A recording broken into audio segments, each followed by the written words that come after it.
Hello and happy Thursday, Cadre Sphere. I hope that you are doing well.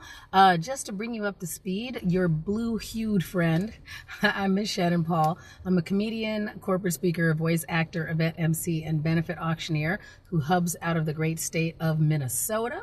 I happen to be sitting in a parking lot right now in the city of Golden Valley, Minnesota, in case you are wondering.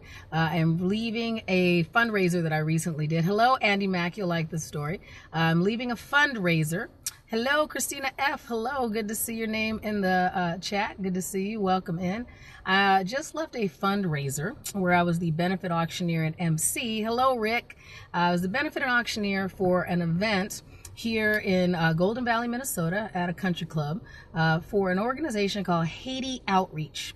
And Haiti Outreach is an organization that supports the people of Haiti in a very specific way. What they do is they come in and they not only provide infrastructure and training, but they help them build sustainable water reclamation facilities. And so instead of just coming in and building or digging a well or doing those things, they train the Haitian people in those communities to be able to not only hello, Rick. Not only to be able to put in the well and provide that infrastructure, but they train them to maintain the water system once they're in there. So it's not one of those situations where once the well goes down, there's no one there to repair it or to treat the water or to test the water and see if maybe there's something that is harmful to the community.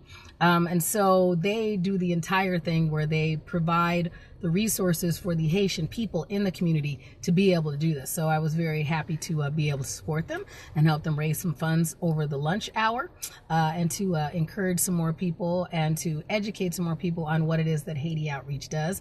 They've been around for 28 years, I believe. So they do have some staying power, and it was a very rewarding thing to do this morning. To bring you to the stories that I often share, especially here on these Thursdays for Comedy Through the Chaos, where it is Caregiver Thursdays. I also am the proud parent of an adorable 17-year-old son who happens to be high supports on the autism spectrum. And so this morning, as I was trying to get him off to school, he was very much in full teenager mode, like kind of just doing that whole thing where it was like, how many blankets can I put on my head at the same time? And just really just cocooned up in his bed, which has kind of been his MO for a while in this particular aspect of his teenager dumb. And so some days I have a lot of time to be able to go, all right, continue to be a burrito. And some days like today, I'm like, I gotta go to work. You gotta get out of the, you gotta get out of the bed and get it moving. And I'm glad we were able to do it, but I thought about this yesterday as well. And yesterday here in the Twin Cities, it was a gloomy morning. It was a gloomy day, very much one of those days that if you had the option to stay in bed, you would like to stay in bed. It's like, I feel it. But we still were in a situation where I needed to kind of get him to eventually start moving. And so in my role, I'm talking to him, I'm trying to get him moving, and he's just not completely grumpy, but definitely not in a, yeah, there's going to be any sort of forward motion happening.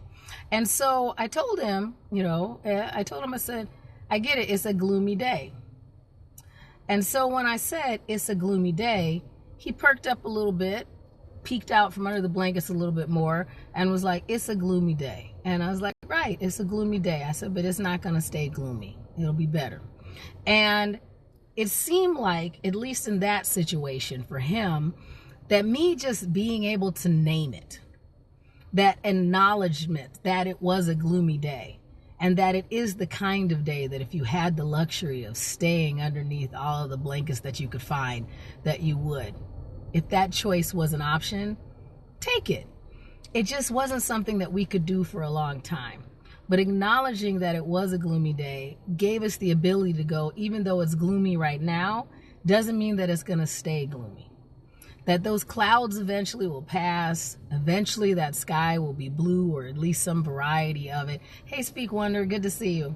And it may not look as vibrant as my thank you very much. I'm feeling very onion-like today. And although it may not be the clearest of skies, you will eventually have that transition. And that is one of my favorite mindfulness practices that I use personally, is that ability to zoom out. And think about the concept that at any given time, if you're looking up at the sky and all you see is clouds, if you zoom in, yes, you're going to see more cloud. And that cloud will look like it would never possibly pass. But then if you're able to zoom back out, there may be patches of blue, there may be patches of white, there may be patches of gray, but there's other things. And to be able to see that there's going to be motion, and that you will move past whatever it is that you're dealing with at the moment, and trying to figure out a way to remind not only myself, but my kiddo, that things will continue to move. And you're right, it is gloomy right now, but it's going to be different. It may not be better. I don't like to always tell them that things are going to be better, because that's a very fuzzy concept to talk about anyway.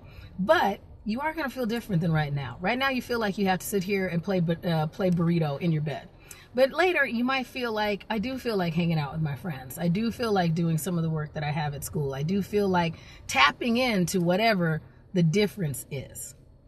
But naming where you are right now gives you that ability to continue moving past that into the next step. So I was glad I was able to share that with him. I was glad that he was a little bit more successfully in forward momentum mode this morning, so I could make it to this event. I will be honest with you, like I think I look pretty good, but I wasn't in a position where I was able to do my makeup at home. So I have a kit that I can carry with me that has all my stuff. So this was literally me getting to the event that I said I was going to walk into at 10:30 a.m. Central. I got there at 10:15 and then got my travel makeup kit and threw some makeup on in the car. And for what it was at this luncheon, at least I looked like I tried. That's it. You just got to look like you tried. And, back to the concept of things changing. Here, I'll spin you around. Yeah, see? We do have blue sky today. So those clouds did pass. Even though it didn't necessarily seem like that was going to be the case yesterday morning, they did pass. So what is it that you have in your life right now that it would behoove you to zoom out a little bit? Is there something that you're so focused on where the frame is right now that if you were able to name it, oh, thank you, Speak Wonder. If you were able to name it, would it give you that ability to go, yeah, but it might keep moving. Things will be different.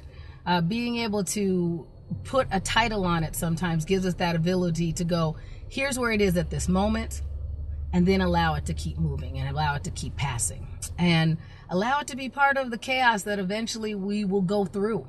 It doesn't have to be perfect at any given moment, but it is something that we could go, all right, it will eventually blow away.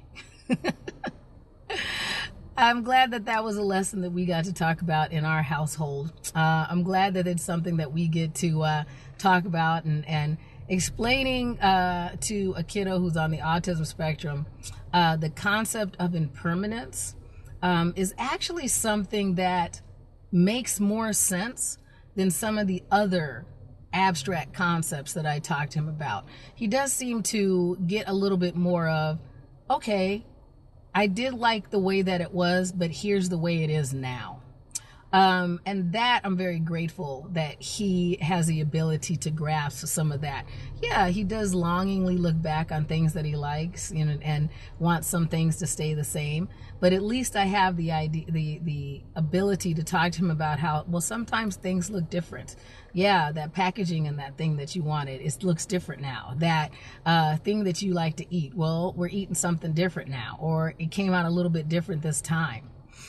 Because those things are continually going to be in motion, and explaining to him that that is the nature of things is not always the easiest one, but it's also something that's probably hard for a bunch of us as well, is to sit there and go, as much as I loved a thing, as much as I would like to anchor myself to whatever that thing was, it's going to keep moving. And if it's not moving, then maybe I'm the thing that's moving. And so that ability to go, all right, sustained movement happens in so many different directions for us. It's complicated. So if you could think about that throughout this week, I would appreciate it. If you could think about some things that once you put a name on it, it might make it easier for you to sit there and allow it to pass. I would appreciate it. And just in general, I appreciate all of you. This, as I said before, is usually my busiest month. And so to be able to anchor back to this community, to know that I'm able to share community and resources and ideas and all these things with all of you that are here, I am incredibly grateful for. We do encourage you to continue to let us know how we can support each of you in this community, how we can give you more information, more resources, more touch points, so that when you are in the midst, you have something that you can fall back on until you are able to find the type of support that is most what you need at the time. Whether that is a physical care provider, whether that is a mental health provider, whether that's a good friend, whether that's us, knowing that those things are all in your toolkit. We are grateful to be part of that, so let us know how we can continue to grow that. I will be back here on Saturday morning at 10 a.m. Central for the parenting edition of this. Thank you, Andy. I'm grateful for you as well. Thank you, Speak Wonder. I appreciate you. I appreciate being one of your self harbors, and I appreciate you as well. You give me such amazing pearls of wisdom, and there's such a steady force in a world that is continually swirling. So thank you for sharing as well. And same thing for you, Rick, as well. You know, and it's always grateful to see your name pop up in the chat, Andy. Thank you to all of you who are helping us build this community and letting us know what we can do to support you. When and where is when, where, and why, and how it is important to all of us. So we are going to continue to work on that. We talk about that all the time, all of us contributors here in the Cadre sphere. So Speak Wonder, I'm going to check you out in the replay. I missed you because I was talking to the Haiti outreach community, but I always appreciate you, darling. So all of you, I am off to pick my kiddo up at school and get him landed before I head off to whatever our next adventures are. So I hope that the day is treating all of you well. If not, I remind you, shame on it, not shame on you. And I'll see you guys back here on Saturday morning. Be well, everybody.